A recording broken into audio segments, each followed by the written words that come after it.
तो hello student, आज हम स्टार्ट करने वाले हैं हमारे 12th का एक टॉपिक फंक्शन।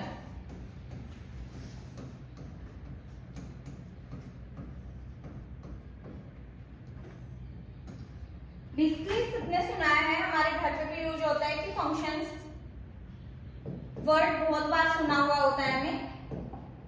तो मैथ में फंक्शन का क्या यूज है वो देखते हैं और ये कैसे वर्क करता है मैथ में।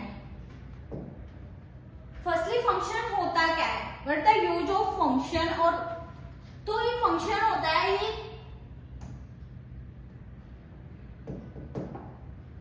फंक्शन होता है, ये हमारा एक मशीन की तरह काम करता है।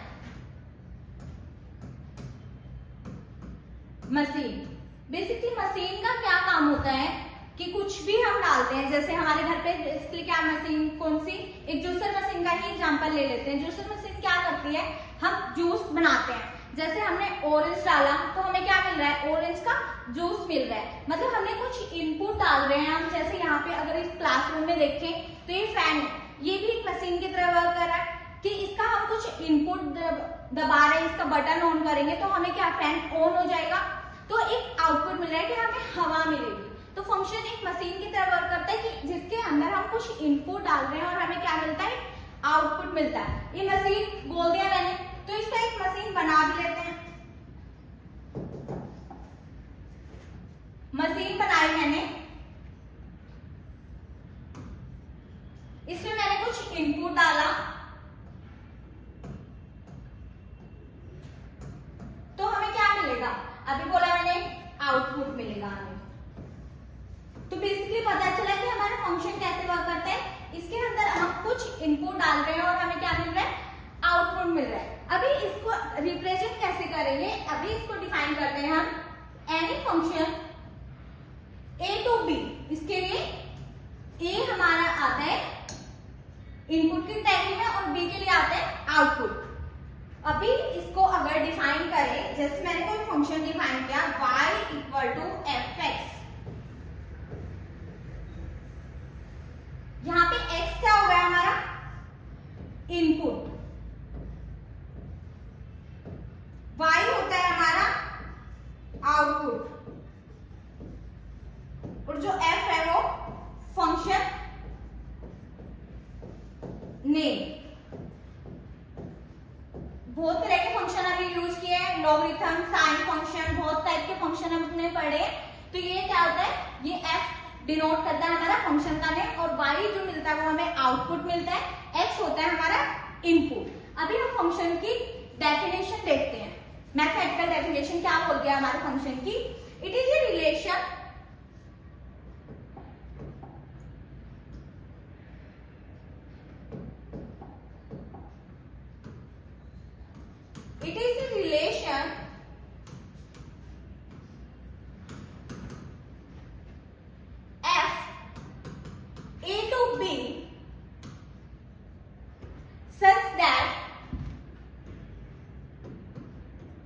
ये रिलेशन होता है किसके बीच में, दो सेट्स के बीच में, ए से बी के बीच में, such that every element of set A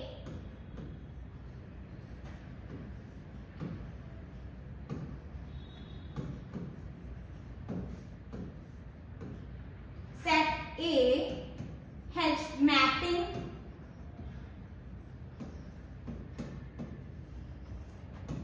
in B। Second क्या बोलता है कि जो हमारी मैपिंग है, द मैपिंग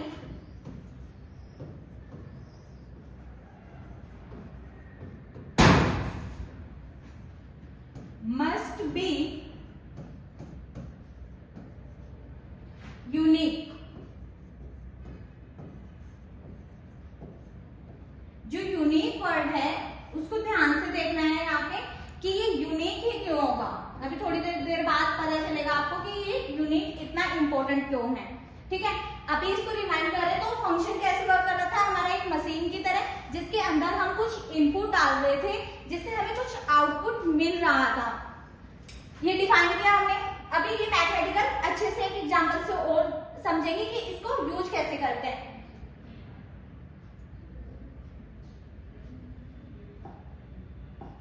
तो अभी एक एग्जांपल हमने हमने देख लिया, मैथमेटिकल डेफिनेशन भी देख ली फंक्शन की। अभी एक एग्जांपल लेते हैं। हमने क्या बोला था कि हमारे पास दो सेट होंगे, तो मैंने दो सेट ले लिए। एक सेट ले लिया चिल्ड्रन का और सेकंड सेट में ले लिया मैंने मोमेंट। चिल्ड्रन के सेट्स को मैंने नंबरिंग कर दी 1 2 3 4 5 5 है सेट में, और मोमेंट के सेट में मैंने A B C D E दो सेट ले लिए मैंने। इनके बीच में एक रिलेशन डिफाइन करना है। वो रिलेशन को कैसे करेंगे हम? एक रिलेशन डिफाइन कर दिया मैंने, ईच चाइल्ड ऑफ। अगर मैंने इस सेट को नाम A दिया, इसको B दिया, तो मैंने एक रिलेशन डिफाइन किया A to B। कैसे? Each child of. Let's suppose one कोई चाइल्ड है, वो उसकी कोई मम्मी होगी, वो किसी मम्मी से रिलेट करेगा, तो A को मैंने नाम दे दिया कि इसकी मम्मी का नाम है A। ये रिलेशन ऐसे ही बनेगा। रिलेशन हम पढ़ चुके हैं फंक्शन से पहले, तो इसका रिलेशन ऐसे बनेगा। सेकंड का उसका B से कनेक्ट करवा दिया, थर्ड की मम्मी को नाम दे दिया C, फोर्थ की मम्मी को नाम दे दिया D एंड फिफ्थ की मम्मी को नाम दे दिया E। अब जो हमारी फंक्शन की डेफिनेशन थी वो देखते हैं, ये इसको सेटिस्फाई करती है। जो हमारी फंक्शन की डेफिनेशन क्या कहती थी कि ये एक रिलेशन होता है। हमने एक रिलेशन डिफाइन किया किसके बीच में? दो सेट के बीच में, set A and set B के बीच में। सेकेंडली फिर क्या बोलता था हमारे फंक्शन की डेफिनेशन कि every element of set A has to be mapping. इसकी हर एलिमेंट की मैपिंग हो रही है B के एलिमेंट्स में। यस, एक का मैप हो रहा है A से, दो का भी हो रहा है, तीन का भी, सबका मैपिंग हो रहा है। सेकंड कंडीशन क्या बोल रहा था कि जो मैपिंग है शुड बी यूनिक। क्या सबकी यूनिक एलिमेंट्स की मैपिंग हो रही है? यस, तो ये हमारा फंक्शन को सेटिस्फाई करता है। तो ये रिलेशन क्या बन जाएगा? हमारा फंक्शन। इतना समझ आएगा? अभी नेक्स्ट चलते हैं हम क्या, ये इसमें जो सेट A होता है, यहाँ पे थोड़ा ओवरव्यू दे देती हूँ। इस सेट को हम बोलते हैं डोमेन, और जो हमारा सेट B होता है वो होता है हमारा कोडोमेन। इनके बारे में आगे जाके और ज्यादा पढ़ेंगे। अभी यहाँ पे ये जो सेट A के एलिमेंट्स होते हैं वो हमारे डोमेन के एलिमेंट्स होते हैं, और जो सेट B के एलिमेंट्स होते हैं वो हमारे कोडोमेन के एलिमेंट्स होते हैं। नेक्स्ट मैं एक एग्जांपल लेती हूँ, मुझे बताना वो फंक्शन है या नहीं।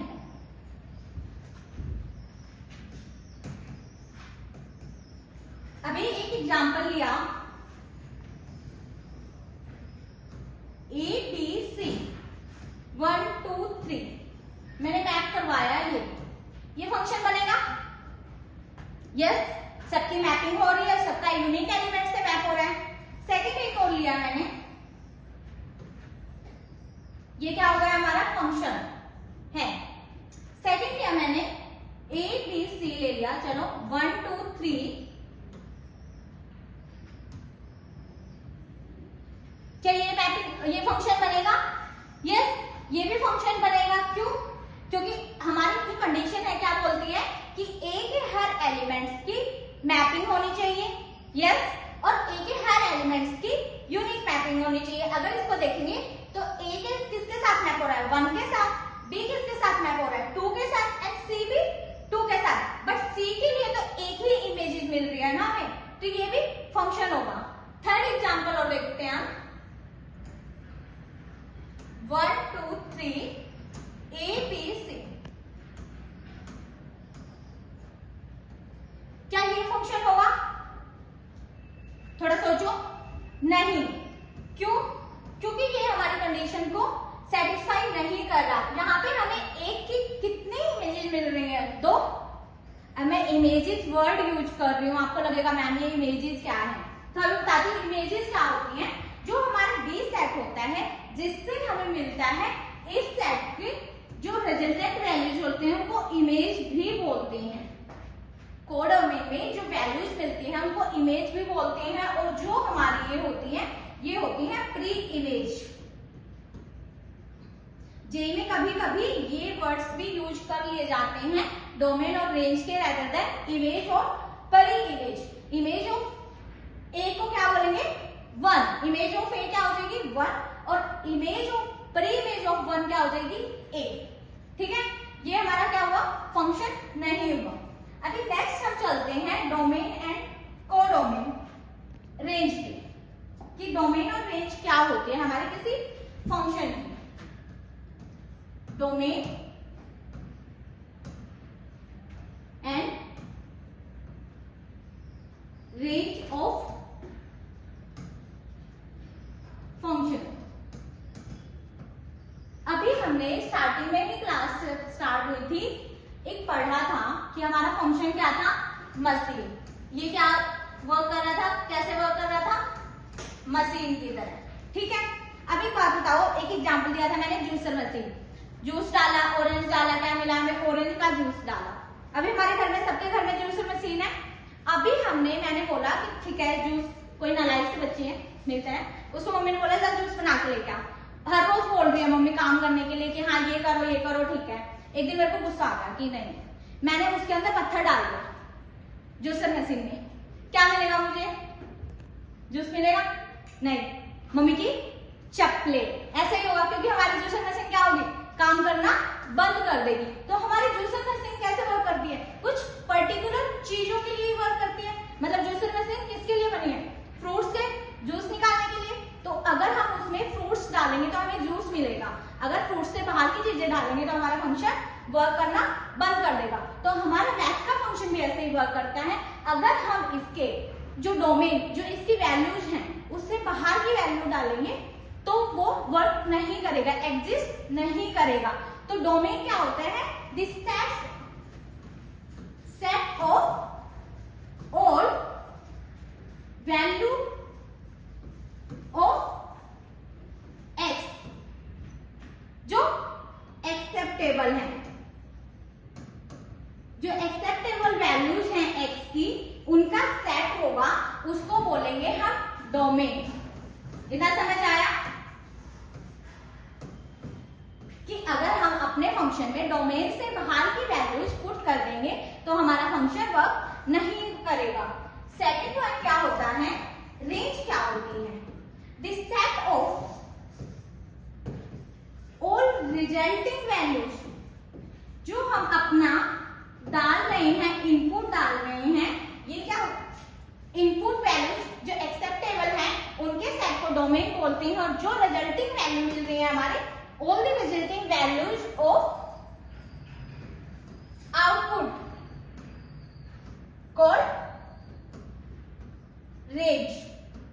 अब समझ आया रेंज क्या होती है और डोमेन क्या होता है, और हमारा डोमेन क्यों जरूरी है। डोमेन क्यों जरूरी है, क्योंकि हमारा डोमेन पे ही फंक्शन वर्क करता है। अगर डोमेन से बाहर की चीजें हम डाल देंगे तो हमारा फंक्शन वर्क नहीं करेगा। अभी नेक्स्ट चलते हैं हम। अभी बात बताओ मुझे, एक क्वेश्चन पे जाने से पहले मैं 2 रूल लिखवाती हूँ आपको, very very important rule of finding the domain. Rule of finding domain. First rule क्या बोलता है, कोई भी एक्सप्रेशन अगर डिवाइडेड में है, एनी एक्सप्रेशन 1 by समथिंग है, तो हमारी जो एक्सप्रेशन है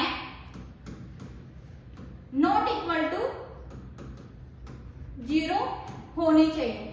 आपके 70 to 75 क्वेश्चन इन 2 रूल से ही बन जाएंगे डोमेन के, अप टू जेई और इवन जेई एडवांस में भी बहुत बार पूछे जाते हैं। तो ये बहुत इंपॉर्टेंट रूल है।